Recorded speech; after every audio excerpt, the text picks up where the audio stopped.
Pablo Emilio Escobar Gaviria.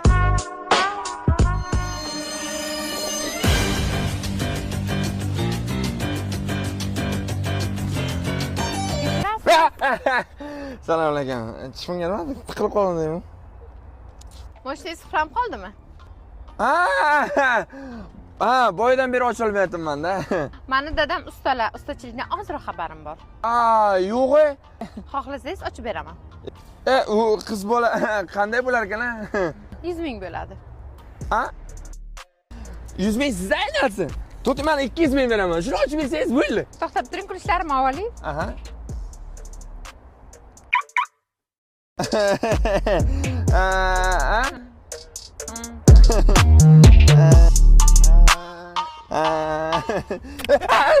Hoppa, pas. Sen elip kızsın ben fena. Sarışın dedi ben.